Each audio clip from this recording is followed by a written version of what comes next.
कैसे हो बहुजन संस्कृति और बहुजन कौम का निर्माण?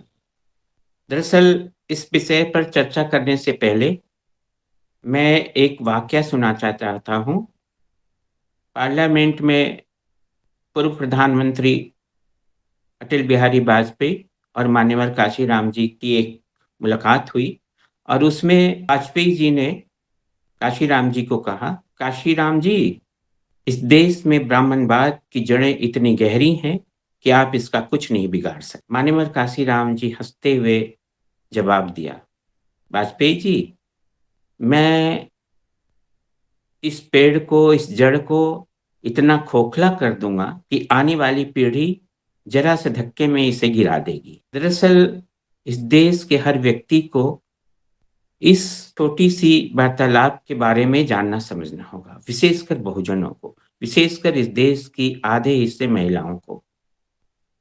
दरअसल ये जो ब्राह्मणवाद की जड़ किस रूप में है? इसका रूप धर्म और जाति के गठबंधन के रूप में है और धर्म का यह लुभावना स्वरूप इस देश में इस तरह से बनाया गया है, जिससे आज सदियों से इस देश में गौतम बुद्ध से लेकर वर्तमान समय तक अनेकों महापुरुषों ने, चिंतकों ने इस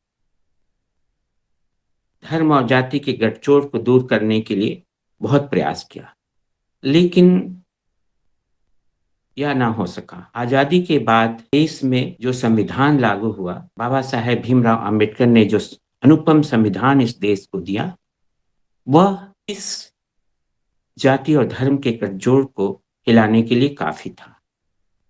जो अधिकार, मौलिक अधिकार दिए गए और जो बात कही गई 26 जनवरी को जब वह लागू हुआ इस देश में संविधान, तो हर किसी को यह अधिकार मिला स्वतंत्रता का और एकता का।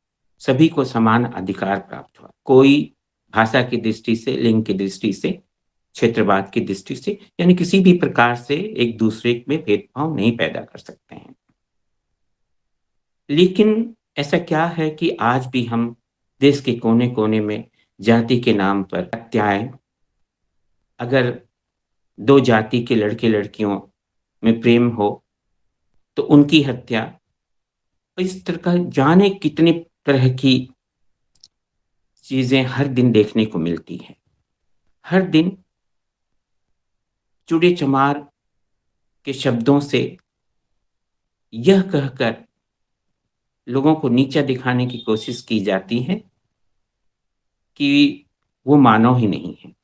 वास्तव में इसके पीछे सबसे बड़ा कारण है धर्म। धर्म और जाति की जड़ें इतनी गहरी समाई हुई है, जिसे वाजपेयी जी कह रहे हैं, उसी का जवाब मान्यवर जी ने दिया था। और वास्तव में हम चिंतन करें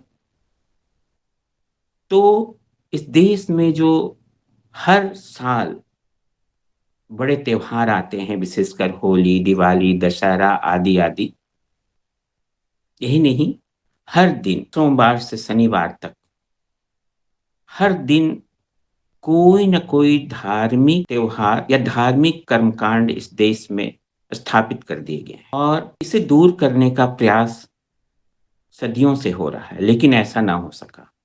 इसके पीछे कारण यही है कि इसकी जड़ें निश्चित रूप से बहुत गहरी है और देश के लोगों के नस-नस में समाई हुई है।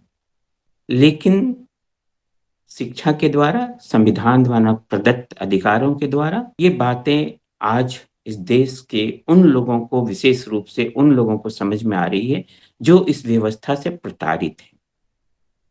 और यही कारण है कि जब ये त्योहार आते हैं तो सोशल मीडिया पर ही नहीं, बहुत जगह कार्यक्रम होते हैं और इसे समाप्त करने के लिए, इस अमानवीय भेदपूर्ण त्योहारों को समाप्त करने के लिए तरह-तरह से चिंतक, विचारक समाज में अपनी विचारधारा के द्वारा समाज को समझाने का प्रयास करते हैं। लेकिन ऐसा क्या कारण है कि ये त्योहार दिन पर दिन बहुत बड़ी संख्या में लोग मनाते हैं? इसके पीछे तो एक कारण और भी है कि जो व्यापारी वर्ग हैं, वो इन त्योहारों में लाभ उठाने के लिए तरह-तरह के लुभावने प्रयास करता है। दूसरी ओर समाज में उन समाज के उस वर्ग को इसके बारे में जानकारी नहीं कि ये जो त्योहार होते हैं, वो वास्तव में उनके ही हार के, उनके ही पिछड़ेपन के कारण है। और आज संविधान द्वारा प्रदत्त जो अधिकार हमें मिले हैं, उसके द्वारा बहुत तेज़ी से प्रयास हो रहा है कि ऐसे त्योहारों को समाप्त किया जाए, जिससे समाज में जातिवाद और भेदभाव को ही बढ़ावा मिलता है। लेकिन यह नाकाफ़ी है। इसके लिए ज़रूरी यह है कि साल में उस दिन या उस त्योहार के 10 दिन पहले से जो जागृति समाज में दिखाई देती है, वह बस एक प्रयास भर होता है। इसके लिए ज़रूरी है कि ऐसे त्योहार जो समाज में भेदभाव, समाज में पिछड़ापन, समाज में यही नहीं उद्दंडता और विशेषकर हिंसा का कारण बनता है। इसके लिए ज़रूरी है कि साल भर लगातार हर दिन प्रयास किया जाए।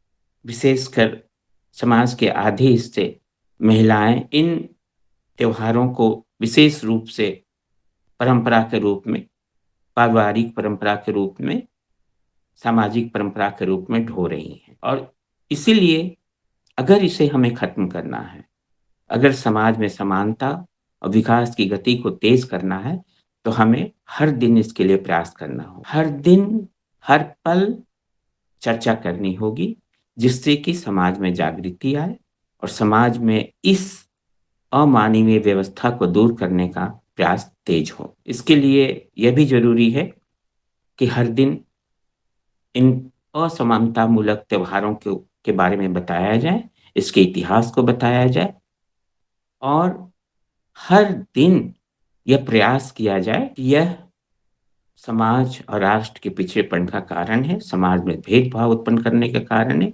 यही नहीं, आज समाज में जो उद्दंडता, जो असमानता और एक तरह से कहें तो उच्छृंखलता दिखाई देती है, वह एक दिन के प्रयास से नहीं, बल्कि लगातार हर दिन प्रयास से करना होगा।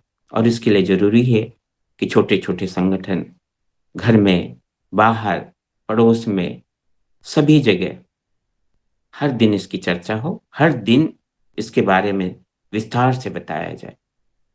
तभी निश्चित रूप से हम ऐसे त्योहारों को, असमानतामूलक त्योहार को समाप्त कर सकते हैं और एक नए समाज, एक नए राष्ट्र के एक विकास की गति को भी तेज कर सकते हैं। मान्यवर काशीराम जी और अटल बिहारी वाजपेयी के उस वक्तव्य को, उस वार्तालाप को समझना होगा और चिंतन करना होगा कि ऐसा क्यों है कि बहुजन संस्कृति या बहुजन कौम का निर्माण नहीं हो पा रहा है। मुझे आशा है कि हर दिन के प्रयास से निश्चित रूप से बहुत बड़ा बदलाव आएगा, जो अंततः इस देश को, समाज को, राष्ट्र को मजबूती प्रदान करेगा। अगर आपने अभी तक हमारा चैनल सब्सक्राइब नहीं किया है तो सब्सक्राइब करें और घंटी का बटन बिल्कुल भी दबाना ना भूलें ताकि सभी लेटेस्ट खबरें पहुंच सकें आप पे सबसे पहले।